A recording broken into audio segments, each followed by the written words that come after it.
In the heart of the 8th century, an empire of iron and faith was forged under the banner of Charlemagne, the great emperor of the Franks. His dominion stretched across a vast expanse, a testament to his martial prowess and unwavering Christian conviction. Among his most trusted knights was Roland, a man as noble as the mountains and as fierce as the storms that raged across his homeland. A tempest was brewing, however, a storm born not of nature but of treachery. Ganelon, a knight of seemingly impeccable loyalty, harbored a viper's heart. Consumed by envy and a thirst for power, he plotted against his liege lord. His insidious plan to lure Roland and his valiant band into a deadly trap. With a cunning tongue, Ganelon poisoned Charlemagne's mind against Roland, painting the noble knight as arrogant and insubordinate. The emperor, though reluctant, was swayed by the venomous words. A decree was issued, sending Roland and a chosen company of knights to guard the rear as the Frankish army retreated from a victorious campaign against the Saracens. Little did they know, this was not a mere tactical maneuver, but a death sentence.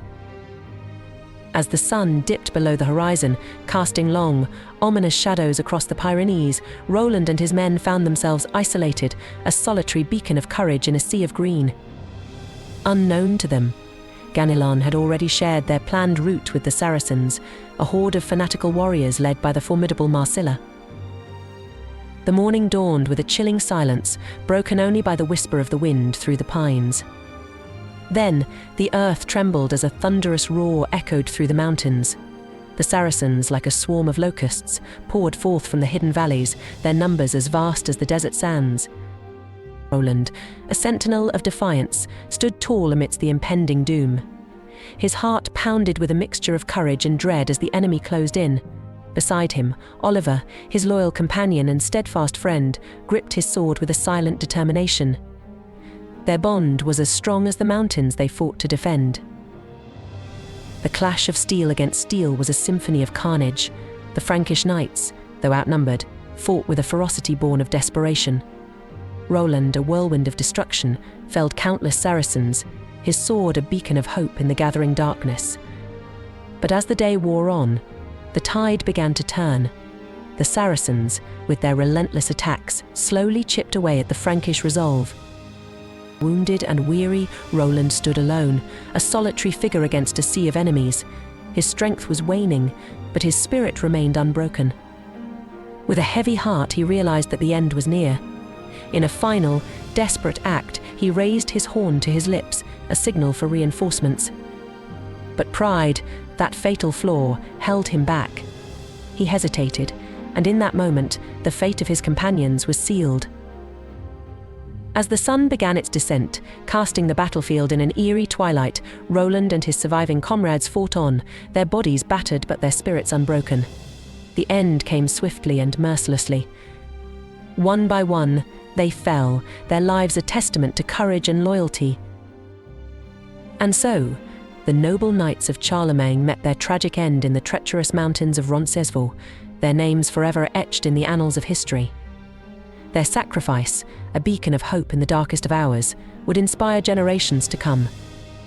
But the story was far from over. The betrayal of Ganelon would not go unpunished. Vengeance, as swift and merciless as the Saracen blade, would be the final chapter in this epic saga. News of the massacre at Roncesvaux reached Charlemagne like a bolt of lightning. The heart of the empire was shattered. His nephew Roland, the shining star of his court, was gone, along with the bravest of his knights. In a moment, the world was turned upside down. A cold fury consumed the emperor. Ganelon, the viper in his court, was the focus of this consuming rage. The traitor had not only betrayed his lord, but had damned the souls of countless loyal warriors. Charlemagne vowed that Ganelon would pay for his treachery with his life. With a heart heavy with grief and a mind steeled with vengeance, Charlemagne assembled his army. The Frankish host, a vast and terrifying force, was unleashed upon the land, their banners snapping in the wind like hungry wolves. Their destination, the Saracen stronghold. The march was a grim procession, a silent army united by a common purpose. Each knight carried the weight of their fallen comrades, their hearts filled with a righteous anger. The emperor, though aged, was a force of nature, his eyes burning with a relentless determination. As they drew closer to the Saracen territory, the land transformed into a desolate wasteland, a stark contrast to the lush fields of Francia. The air was thick with the stench of death and decay, a grim foreshadowing of the battles to come. The clash between the Franks and the Saracens was inevitable. It was a titanic struggle, a collision of two worlds, two faiths. The Saracens fought with the ferocity of desert storms, but they were no match for the disciplined might of the Frankish army. Battle after battle, the Saracens were driven back, their lines breaking under the relentless onslaught. But the heart of the Saracen Empire, a fortress of stone and steel, remained impregnable. It was a symbol of their defiance, a bastion of their faith. Charlemagne, undeterred, laid siege to the fortress, his army a hungry wolf at the gate. Months turned into a year, and still the fortress held. Winter came, bringing with it snow and ice, but the Franks endured, their resolve as solid as the frozen ground. The emperor, weakened by age and sorrow, clung to life, his spirit a flickering flame in the heart of darkness. Then, one fateful day, a lone rider appeared on the horizon. He was a herald, bearing news that would shake the world. Ganelon, the traitor, had been captured.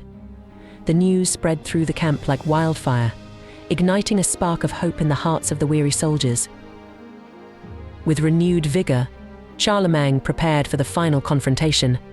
The fate of the empire, and perhaps the world, hung in the balance. The stage was set for a climactic showdown, a battle that would decide the destiny of nations.